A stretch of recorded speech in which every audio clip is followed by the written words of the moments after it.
Go on in the form to the movements of grasp sparrow's tail, ward off, roll back, press, and push. My simplest explanation for ward off is if the opponent punches towards me, is to ward off my opponent's hand. I step off to a diagonal direction, off to the corners, usually at 45s, but it's up to the opponent to figure out what step is best going to give you the optimal angle to be able to come back to your opponent.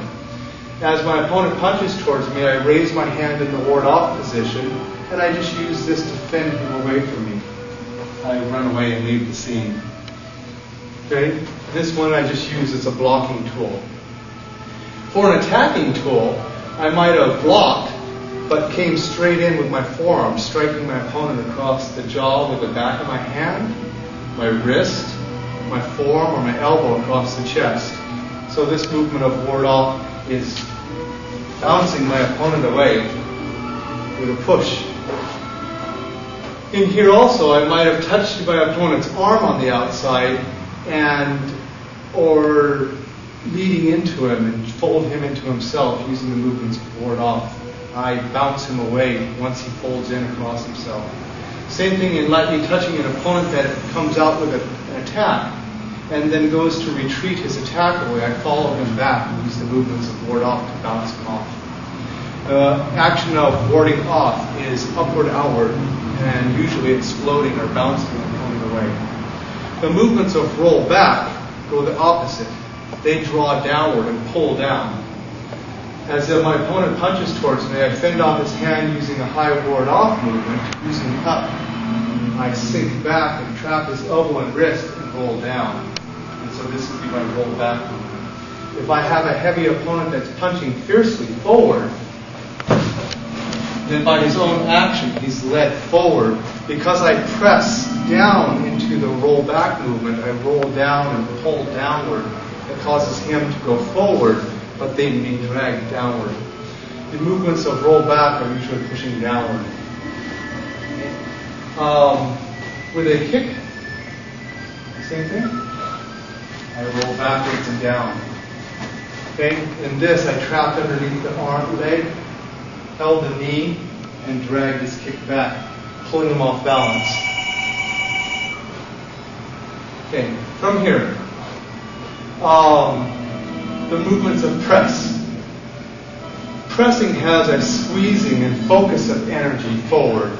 If I go to attack towards Byron and he blocks and pulls my hand away, I use the movement of press as he pulls to fold in, focus my energy forward, and press and bounce him away, letting him bounce himself by striking himself using his own energy of me going forward, him want to pull me forward, and me folding and striking back. Usually using the whole side of the forearm to strike with, but can be focused on just the wrist strike area of the hand. Again, inside, I block, and I might press into my opponent, bouncing him with my hand. Also in using punch and combination movements, I might use roll back one way and press back into him, following back, and using his momentums of wanting to get away from my attack because I pull him and deflect his hand. He wants to get away from that pull, so he starts to set his energy going back in the other direction.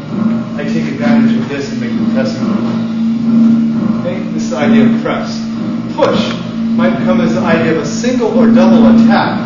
In pushing forward, grabbing forward, I drop my hands down and redirect his energy, and then come back as a push with both palms. As a purely attacking gesture, it might be just that.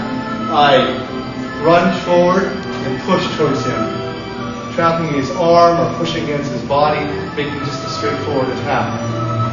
In this also, I might have upward and downward or downward and outward circles. A simple exercise in looking at the push movement. Stand straight. And raise up. He goes to push towards me. I move his hands to the outside. I push towards him. He sinks his elbows, relaxes his hands, and goes underneath my hands. Lifts my hands away and pushes back towards the center of my chest. I follow his around, lift his hands out of the way, and push back towards him. Up and out, and push back towards me. We can go opposite directions and push. This is the game of using